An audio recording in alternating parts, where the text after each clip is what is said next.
بعد فاعوذ بالله من الشيطان الرجيم بسم الله الرحمن الرحيم سيقول السفهاء من الناس ما واللهم عن قبلتهم التي كانوا عليها قل لله المشرق والمغرب يهدي من يشاء إلى صراط مستقيم صدق اللہ العظیم۔ اب یہ تحویل قبلہ کا مضمون براہ راست آ رہا ہے۔ اس کے لیے تمہیدی 2 رکوع ہم پڑھ چکے ہیں۔ حضرت ابراہیم کا تذکرہ جو معمار ہیں بیت اللہ کے، ابو الانبیاء ہیں، امام الناس ہیں، انہی کی ایک نسل بنی اسرائیل ہے، انہی کی ایک نسل بنی اسماعیل ہے۔ ان کا دین کیا تھا، اس کی بنیاد کیا تھی، انہوں نے اور خود ان کے پوتے حضرت یعقوب نے اپنی اولاد کو کس بات کی وصیت کی تھی۔ اب وہ اولاد مختلف پگڈنڈیوں پر چل کر کہاں کہاں پہنچ چکی ہے۔ یہ سارا پس منظر ہے اصل میں اس تحویل قبلہ کے لیے، اور تحویل قبلہ پر پورے 2 رکوع آ رہے ہیں۔ اس سے بسا اوقات یہ خیال پیدا ہوتا ہے، میرے ذہن میں بھی کبھی ہوتا تھا کہ یہ ایسی بڑی بات کیا تھی جس کے لیے قرآن مجید نے اتنے شد و مد کے ساتھ اور اس قدر تفصیل کے ساتھ بلکہ تکرار کے ساتھ بات کی۔ تو اصل میں اس کو یوں سمجھیے کہ ایک خاص مذہبی ذہنیت ہوتی ہے، اور وہ مذہبی ذہنیت یہ ہوتی ہے کہ اعمال کے ظاہر پر ان کی توجہ زیادہ مرکوز ہو جاتی ہے، اعمال کی جو روح ہے زیادہ اس کی طرف توجہ نہیں ہوتی۔ عوام الناس کا معاملہ یہی ہو جاتا ہے، ظواہر پر، رسومات پر، جو ظاہری شکلیں ہیں ان کی اہمیت، جو اصل دین ہے، روح دین ہے، جو مقاصد دین ہے، جو ان کی طرف توجہ نہیں ہوتی۔ نتیجہ یہ ہوتا ہے کہ ظاہر میں ذرا سا فرق انہیں بہت محسوس ہوتا ہے۔ ذرا سا فرق ہو گیا، کسی نے رفع یدین کر لیا، قیامت آ گئی، معلوم ہوا یہ کوئی اور ہی آ گیا ہماری مسجد میں، یہ کون ہے؟ کسی نے آمین ذرا اونچا کہہ دیا، پھر قیامت آ گئی۔ یہ ساری چیزیں جو یہ خاص ایک ذہنیت ہوتی ہے۔ اس ذہنیت کے پس منظر میں یہ مسئلہ چھوٹا نہیں تھا۔ ایک تو یہ کہ جو قبائلی اور قومی پس منظر تھا اس کے حوالے سے سمجھیے، مکے میں جو لوگ ایمان لائے، ظاہر بات ہے ان سب کو عقیدت تھی خانہ کعبہ کے ساتھ، خود حضور کو تھی۔ آپ روتے ہوئے نکلے ہیں اور آپ نے یہ فرمایا تھا کہ اے کعبہ مجھے تجھ سے بڑی محبت ہے، لیکن تیرے یہاں کے رہنے والے مجھے یہاں رہنے نہیں دیتے۔ پھر یہ کہ وہ جو عقیدت اور محبت تھی وہ تمام اور مسلمانوں کے دلوں میں بھی تھی۔ مدینے میں آ کر آپ نے رخ بدل دیا۔ جب تک مکے میں تھے معلوم ہوتا ہے کہ حضور جب کھڑے ہوتے تھے نماز کے لیے تو آپ اس طرح کھڑے ہوتے تھے کہ بیک وقت استقبال قبلتین ہو جاتا تھا، یعنی جو جنوبی دیوار ہے ایک طرف وہ کونا ہے جس میں حجر اسود ہے، اور دوسری طرف وہ یمانی ہے، رکن یمانی جو یمن کی طرف ہے، جنوب کی طرف ہے۔ ادھر کوئی شخص کھڑا ہوگا اور وہیں پر انہی کے درمیان جو ہے جب طواف کیا جاتا ہے تو دعا مانگی جاتی ہے، ربنا آتنا فی الدنیا حسنۃ وفی الآخرۃ حسنۃ وقنا عذاب النار۔ باقی پورے طواف میں آپ جو چاہیں دعا مانگے، لیکن یہاں یہ دعا ہے خاص۔ اب اگر کوئی شخص ادھر کھڑا ہو کر نماز پڑھ رہا ہے تو کعبہ تو سامنے ہے ہی، ٹھیک سیدھ میں یروشلم بھی ہے۔ استقبال القبلتین، ایک ہی وقت میں 2 قبلوں کی طرف رخ ہو گیا۔ مدینے میں آ کر معاملہ بدل گیا، مدینہ درمیان میں ہے، مکہ مکرمہ اس کے جنوب میں ہے اور یروشلم اس کے شمال میں ہے۔ اب جنوب کی طرف رخ کریں گے تو پیٹھ ہوگی یروشلم کی طرف، یروشلم کی طرف رخ کریں گے تو پیٹھ ہوگی کعبے کی طرف۔ اس میں امتحان ہو گیا ان لوگوں کا جو ایمان لائے تھے کہ آیا وہ محمد الرسول اللہ صلی اللہ علیہ وسلم کے فرمان کی پیروی کرتے ہیں یا اپنی پرانی عقیدتوں اور اپنی پرانی جو روایات ہیں ان کو زیادہ اہمیت دیتے ہیں۔ اللہ کا شکر ہے جو لوگ مکے سے آئے تھے ان کی اتنی تربیت ہو چکی تھی کہ ان میں سے کسی کے لیے کوئی مسئلہ پیدا نہیں ہوا۔ اقبال کا وہ مصرع پھر سنا رہا ہوں، بمصطفیٰ برساں خویش را کے دی ہموست اگر بہو نہ رسیدی تمام بولا بیست۔ حالانکہ قرآن مجید میں کہیں منقول نہیں ہے کہ اللہ نے حکم دیا تھا، ہو سکتا ہے اللہ نے حضور کو وحی خفی کے ذریعے سے حکم دیا ہو، لیکن وحی جلی میں کہیں نہیں ہے کہ آپ کو حکم دیا گیا ہو کہ اب یروشلم کی طرف رخ کر کے نماز پڑھیے۔ یہ امتحان ہو گیا کہ رسول کا اتباع کتنا کچھ ہے۔ اب جب یہ حکم آیا، اب امتحان ہو گیا جو مدینے میں رہنے والے جو ایمان لائے تھے ان کا، اس لیے کہ یہاں یہودی بھی تھے، بعض ان میں سے ایمان لائے، عبداللہ ابن سلام رضی اللہ تعالیٰ عنہ تھے، ان کو علماء میں سے تھے، لیکن جو اور دوسرے لوگ تھے وہ بھی زیر اثر تھے یہود کے علماء کے، ان کے دل میں بھی یروشلم کی عظمت تھی۔ اب جب انہیں رخ کرنا پڑا تو یہ ان کے ایمان کا امتحان ہو گیا، تو یہ بڑا امتحان تھا اس میں کہ جو سب کے لیے مثبر تھا۔ اور مسلمانوں میں سے بعض لوگوں کے دلوں میں یہ خیال بھی پیدا ہوا ہوگا، اگر اصل قبلہ یہ تھا تو ہم نے اب تک جو نمازیں پڑھی ہیں وہ تو پھر ہم نے غلط اس پر پڑھی، ہماری اتنی سالوں کی، کسی کو ایمان لائے ہوئے 10 برس ہو گئے، ہماری ان نمازوں کا کیا بنے گا؟ وہ نمازیں ضائع ہو گئی تو نماز تو ایمان کا رکن رکین ہے، تو بڑی تشویش پیدا ہو گئی۔ اس کے ساتھ ہی ایک مسئلہ یہ پیدا ہوا سیاسی اعتبار سے کہ یہود اب تک تو یہ سمجھ رہے تھے کہ حضور نے اور مسلمانوں نے ہمارا قبلہ اختیار کر لیا ہے، تو گویا کہ ہمارے کیمپ فالوورز ہیں، ہمارا تو انہوں نے اتباع کیا ہے، لہذا ہمیں کوئی خاص اندیشہ نہیں ان کی طرف سے۔ لیکن اب جب قبلہ بدل گیا تو ان کے کان کھڑے ہو گئے کہ یہ تو پھر کوئی نئی اب ملت ہے اور نئی امت کی تشکیل ہو رہی ہے، لہذا ان کی طرف سے مخالفت جو تھی اس کے اندر شدت زیادہ پیدا ہو گئی۔ یہ سارے مضامین تھے کہ جو یہاں پر زیر بحث آ رہے ہیں۔ سَيَقُولُ السُّفَهَاءُ مِنَ النَّاسِ، بہت غیر معمولی ہے اس کا آغاز ہی اس آیت کا۔ ان قریب کہیں گے لوگوں میں سے احمق اور بے وقوف لوگ، ما وَلَّاهُمْ عَنْ قِبْلَتِهِمُ الَّتِي كَانُوا عَلَيْهَا، کس چیز نے پھیر دیا انہیں اس قبلے سے کہ جس پر یہ تھے، یعنی یہ 16 مہینے نماز پڑھی ہے بیت المقدس کی طرف رخ کر کے، یروشلم کی طرف، اب کس چیز نے پھیر دیا انہیں؟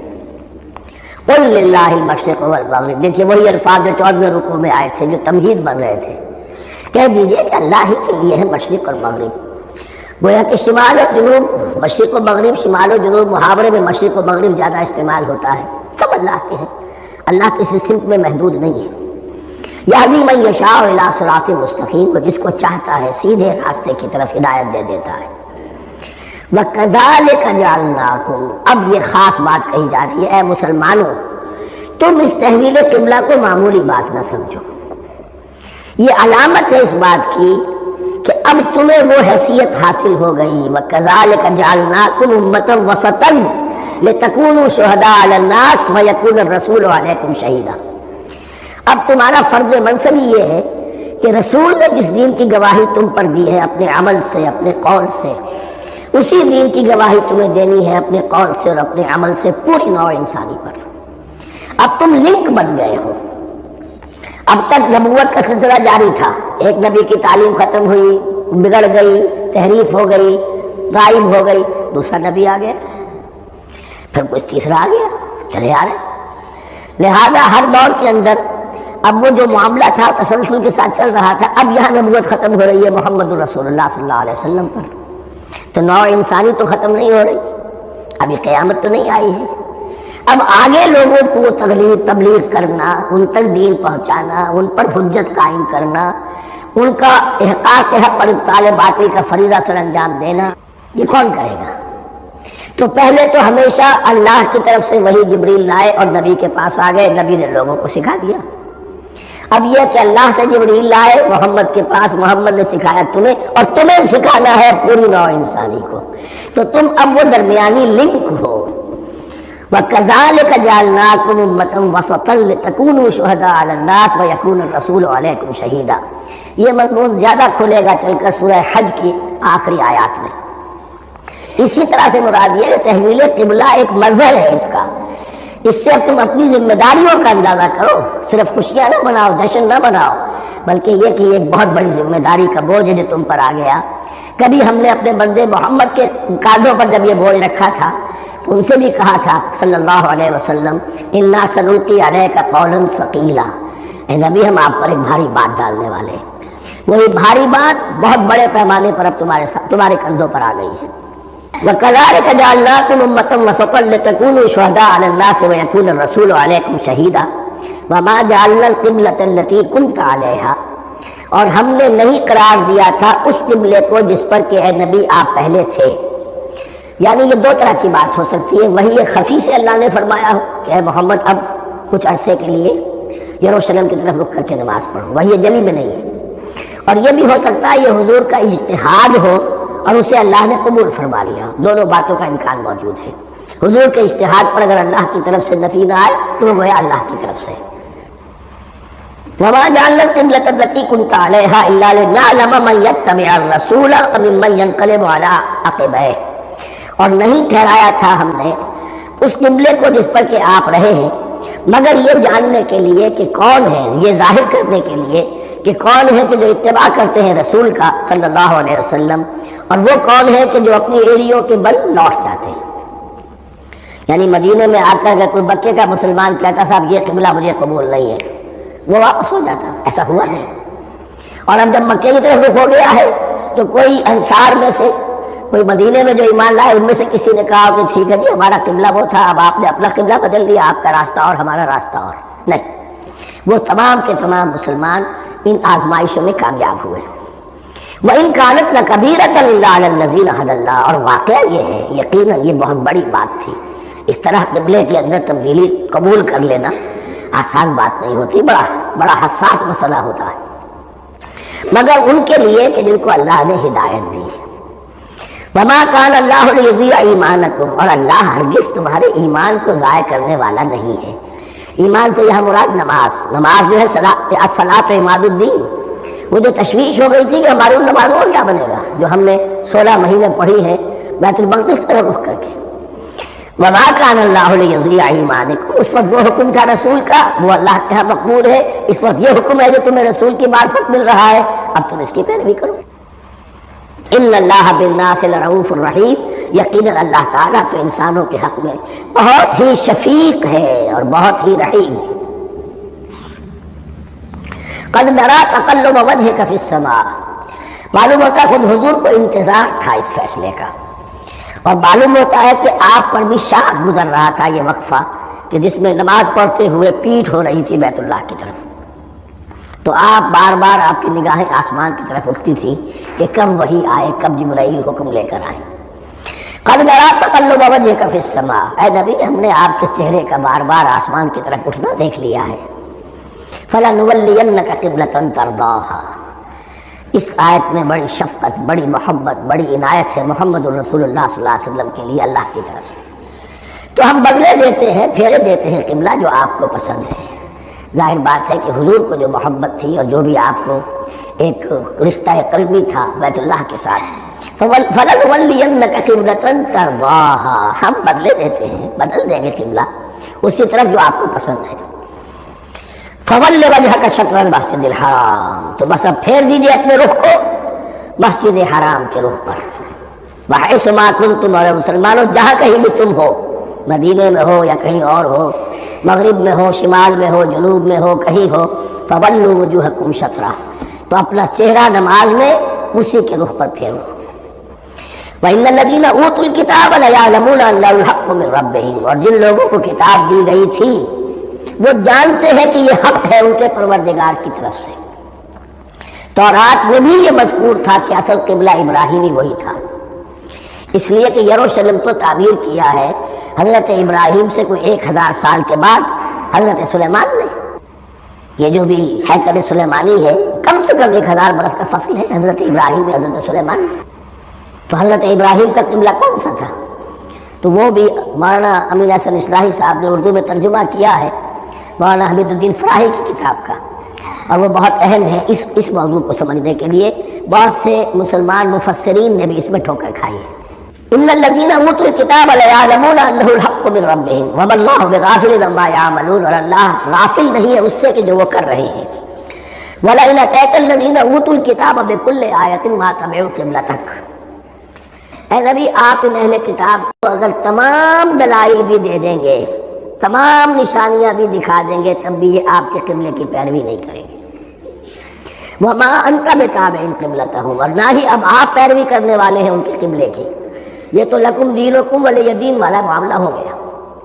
وما بعضهم بتابع قبلۃ بعض، حد یہ ہے کہ یہ خود جو ہے آپس میں ایک دوسرے کے قبلے کی پیروی نہیں کرتے، یعنی نصارہ اور یہود اگرچہ یروشلم سب کا قبلہ ہے، لیکن عین یروشلم میں جا کر جو یہودی ہے وہ مغربی گوشے کو اختیار کرتے تھے، مغرب کی طرف رخ کرتے تھے ہیکل سلیمانی میں، اور جو نصارہ ہے وہ مشرق کی طرف، اس لیے کہ حضرت مریم سلام علیہا نے جو اعتکاف کیا تھا مکاناً شرقیہ، وہ جو مکان تھا ان کا جہاں اعتکاف تھا، جہاں فرشتہ ان کے پاس آیا ہے، وہ ہیکل کے کسی شرقی گوشے میں تھا، تو انہوں نے عیسائیوں نے اسی کو اپنا شرقی گوشے کو قبلہ بنا لیا۔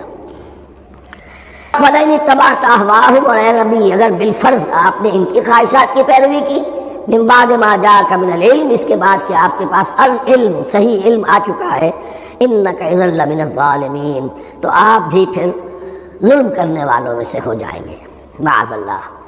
الذین آتیناہم الکتاب یعرفونہ کما یعرفون ابناءہم، جن لوگوں کو ہم نے کتاب دی یعنی تورات اور انجیل کے جو صحیح ماننے والے ہیں، یہ نکتہ یہاں نوٹ کر لیجئے، تورات اور انجیل کے ماننے والوں میں سے غلط کاروں کے لیے مجہول کا صیغہ آتا ہے، اوت الکتابہ، جنہیں کتاب دی گئی تھی، اور جو ان میں سے ٹھیک تھے صحیح رخ پر تھے ان کے لیے معروف کا صیغہ ہوتا ہے جنہیں کتاب ہم نے دی تھی۔ یہ انداز جو ہے معروف اور مجہول کا، یہ آپ دیکھیں گے کہ فرق ہوگا، جہاں ان کی کسی غلط بات کا تذکرہ ہوگا الذین اوتوا الکتاب، اور جہاں اچھی بات کا تو وہاں یہ کہ جو آتیناہم الکتاب، الذین آتیناہم الکتاب یعرفونہ کما یعرفون ابناءہم، وہ ایسے ہی پہچانتے ہیں اس کو۔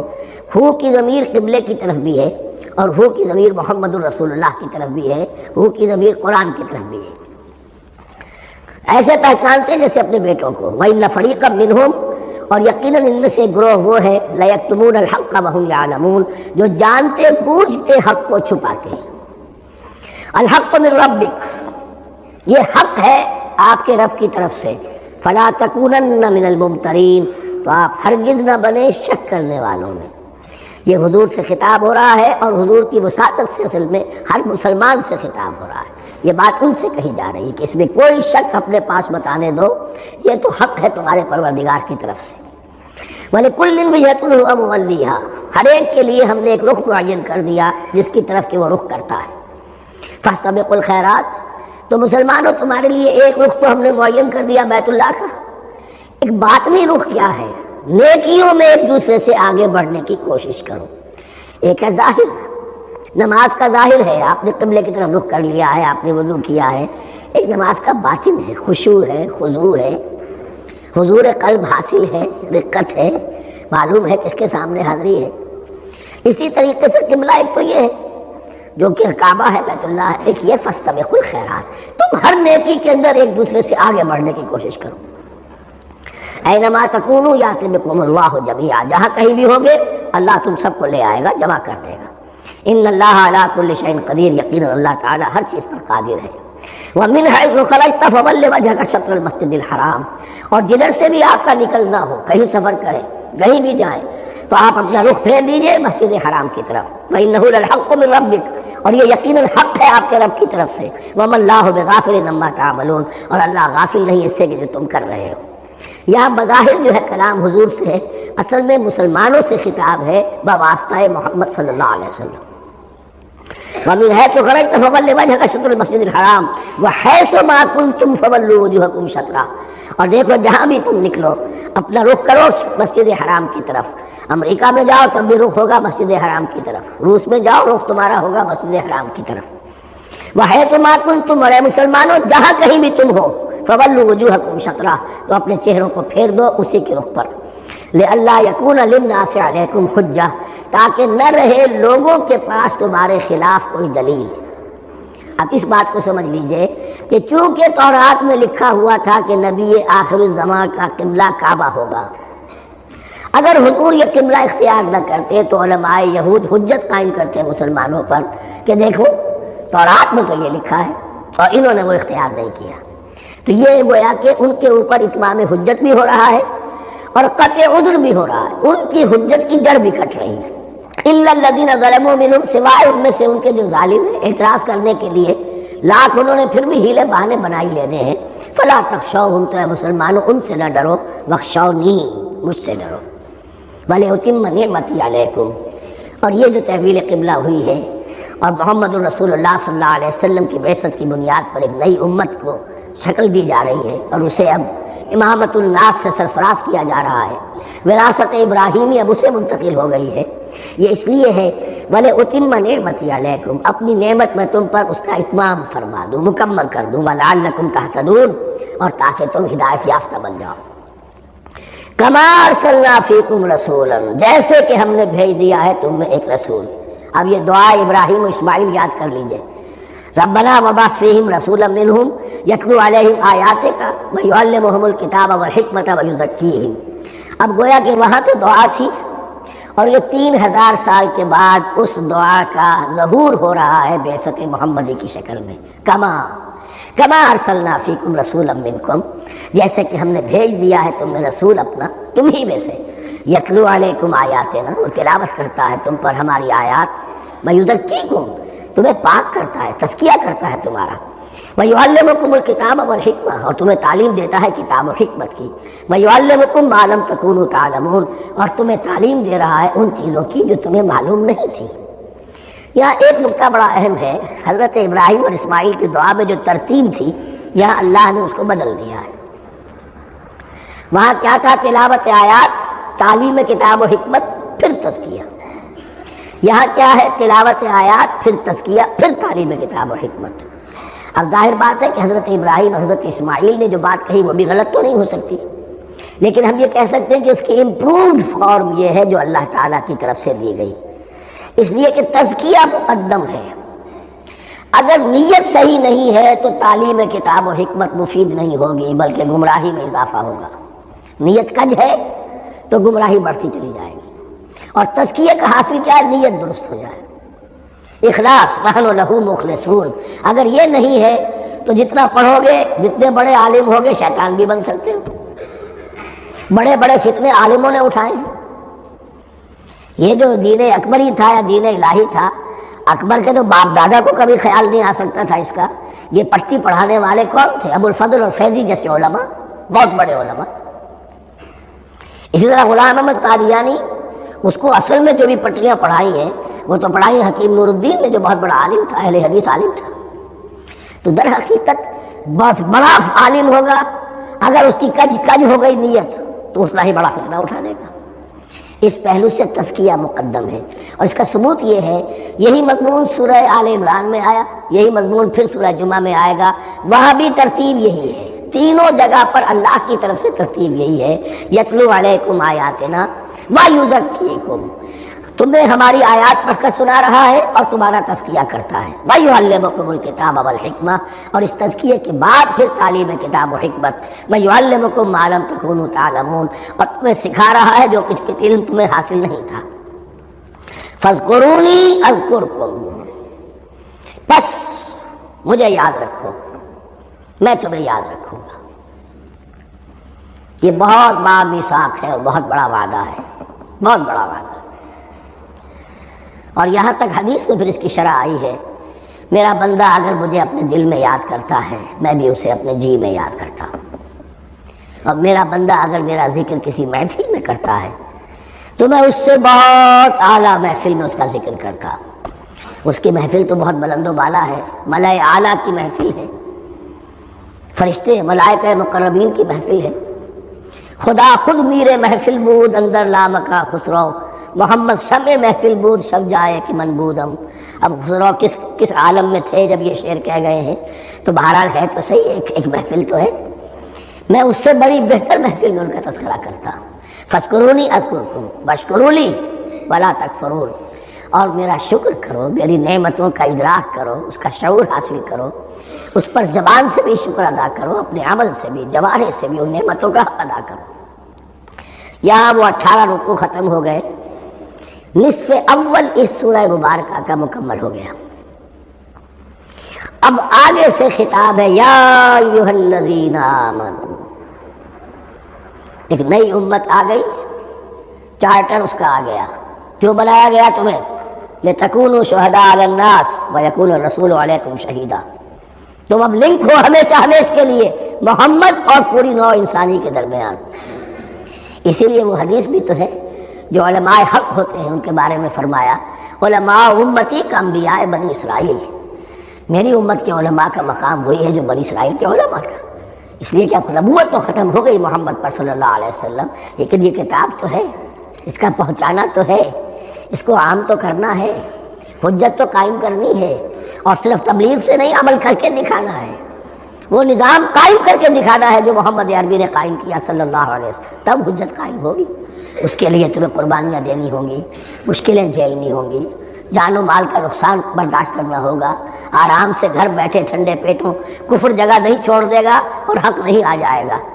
کفر کو ہٹانے کے لیے اور باطل کو ختم کرنے کے لیے اور حق کو قائم کرنے کے لیے تن من دھن تمہیں لگانے ہوں گے۔ اب دیکھیے وہ کال آ رہی ہے، یا ایھا الذین آمنوا استعینوا بالصبر والصلاۃ۔ یہی وہ الفاظ تھے کہ وہ جو 7 آیتیں تھیں جن کو میں نے کہا تھا خطاب میں بنی اسرائیل میں وہ بمنزلہ فاتحہ ہیں، ان میں الفاظ آئے تھے واستعینوا بالصبر والصلاۃ وانھا لکبیرۃ الا علی الخاشعین الذین یظنون انہم ملاقو ربہم وانہم الیہ راجعون۔ اب وہی خطاب یہاں ہو رہا ہے، یا ایھا الذین آمنوا استعینوا بالصبر والصلاۃ۔ یہ میں بیان وہاں کر چکا ہوں، ان اللہ مع الصابرین، جان لو کہ اللہ صبر کرنے والوں کے ساتھ ہے۔ اس بیعت سے کیا مراد ہے؟ ایک بات تو متفق علیہ ہے، اللہ کی مدد، اللہ کی تائید، اللہ کی نصرت ان کے شامل حال ہے۔ باقی یہ کہ اللہ تعالیٰ جہاں کہیں بھی ہم ہیں ہمارے ساتھ ہے، کس طرح ہے یہ ہم نہیں جانتے، لیکن یہ فرمایا اس نے کہ میں تو تمہاری درجہ جان سے بھی زیادہ قریب ہوں۔ وَلَا تَقُولُوا لِمَن يُقْتَلُ فِي سَبِيلِ اللَّهِ أَمْوَاتٌ۔ اب پہلے ہی قدم پر قتل کی بات آ گئی۔ شرط اول قدم ہی نست کہ مجنوں باشی، پہلا قدم یہ ہے، جانے دینے کے لیے تیار ہو جاؤ۔ وَلَا تَقُولُوا لِمَن يُقْتَلُ فِي سَبِيلِ اللَّهِ أَمْوَاتٌ، مت کہو ان کو کہ جو اللہ کی راہ میں قتل ہو جائیں مردہ، وہ مردہ نہیں ہے، بل احیاء، وہ زندہ ہے، ولیکن لا تشعرون، لیکن تمہیں اس کا شعور نہیں ہے۔ شہداء جو اللہ کی راہ میں قتل ہو جائیں ان کے لیے یوم آخر تک کا انتظار نہیں ہے، ان کو براہ راست جنت میں داخلہ ملتا ہے۔ قیل ادخل الجنہ قال یا لیت قومی یعلمون بما غفر لی ربی وجعلنی من المکرمین۔ وہاں تاخیر نہیں ہے،